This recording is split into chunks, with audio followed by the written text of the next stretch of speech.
Jessie Draper, the Valley Girl. Let's talk business. I'm like the Valley Girl. Asiasons is an alternative asset investment and management group focused on opportunities in emerging East Asia. Jared Lim is the managing director and co-founder of the Asiasons Capital Group. Well, here we are with Jared Lim of Asiasons. So, how are you doing? Very well, thank you. I love being in Singapore. This is very exciting. Is this your first time? This is not, I've been here quite a few years ago, but this is the first time I feel like I've really experienced it. Tell us a little about Asiasons, and then I want to hear, because you're also one of the men behind Techventures, which is very exciting, which is why we're all here. Yes. Yeah. So what is Asiasons? We are a private equity fund. We're an investor and a manager as well. So we manage about 400 to 500 million. That's a lot. Not in the US, but it's a decent size here. But we are the funny thing about us being in Techventure is that we're actually a traditional private equity firm. So we don't actually invest in startups, which is what a lot of the companies showing today are. But the one thing that does tie us in with Techventure is that we are a user of these technologies. So we're one of the few private equity firms that focus on using design, technology, new economy strategies to really what we feel is necessary in this day and age to build better products and better revenues. Yeah, wow, that's exciting. So what are some examples of that? We own one of the largest interactive exhibition companies called EMS. It has its origins in Europe, and now it has its base in Singapore. And what they do is they own licenses or patents of various brands, including Star Trek, Barbie, Sound of Music, etc. I love Star Trek, I love Barbie, and I love Sound of Music. Yeah. So what these guys do is they make an exhibition interactive for home and for the family entertainment. Oh, okay. And basically, and this was a license that we tied up with CBS. Oh, okay, exciting. Yes. Now we've seen some of these, some of very interesting technologies over the last few years that have come out of Singapore and have showcased in Techventure. And one of them in particular is called immersive soundscape, and they've come out and sought to really disrupt the way the sound industry is currently now being structured.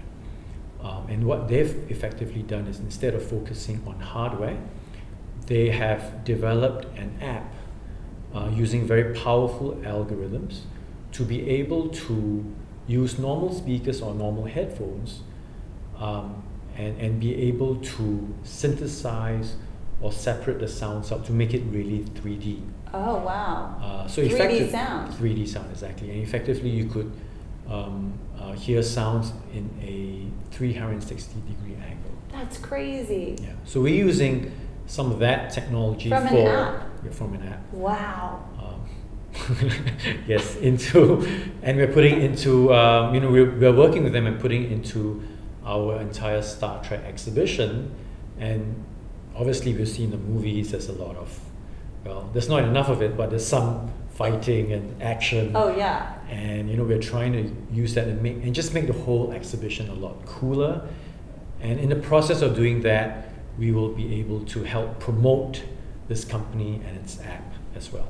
Tell me about what you have sort of seen in the entrepreneurial community in Singapore, because I think my viewers don't know that much about the community here, and it's very nurturing of entrepreneurs. Would you say that? Well, it's exciting times in Asia in general, just because it's not just a population. Yeah. It's also, for Southeast Asia at least, it's one of the youngest populations in the world. I think more than 50% of the population is below 30 years old. Wow. So there's a lot of things happening. There's urban migration.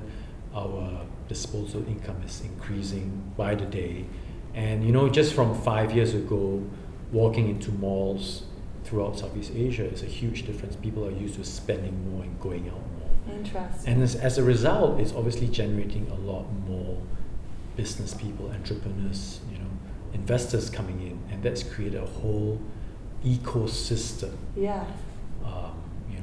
Of entrepreneurs and new startups, and that's happening a lot in Singapore. And Singapore is generally seen as the platform to launch into Southeast Asia. It's a much easier platform to do so. That's really interesting. I didn't know that. So a lot of companies either come here or started here and think, okay, this is how we launch our company. We start in Singapore and then Singapore is only 5 million. Yeah, but it's still, but it's a great 5 million. It's a very well-educated 5 million. I feel like it's a great... And just Southeast Asia alone is about 700. Okay. And obviously Singapore is also a gateway into China. Yeah. And in India. And there's a lot of Chinese and Indian businessmen that have relocated or at least have a subsidiary here as well. So it's really a link to the whole of Asia. Yeah, that's a really nice way to look at it. I like that. But it's also a very fun culture in itself, and the government's very... So were you born and raised here? I was born and raised here, but I'm not Singaporean. Oh. And that you can say for 50% of the people that you mentioned, yes. So where are you from? I live in Malaysia now. Oh, you live in Malaysia. So you're like neighbors. Yes. Right? You can wave at Singapore. Oh, yeah. Yeah. Throw a stone, yeah. Okay, so you are kind of like a finance guru is what I'm going to say. You used to be an iBanker also, Yes. right? Finance, not sure about guru, but yeah, finance. And now you're in private equity. So what one piece of advice would you give to someone who wants to go into the finance field? Finance? Yes.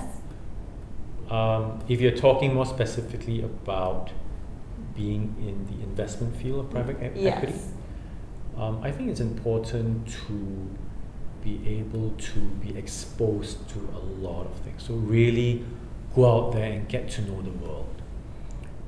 And that's ultimately going to help you in making assessments of companies you plan to invest in, and more importantly, after you've invested in them, how are you going to roll up your sleeves and create value and make these companies better?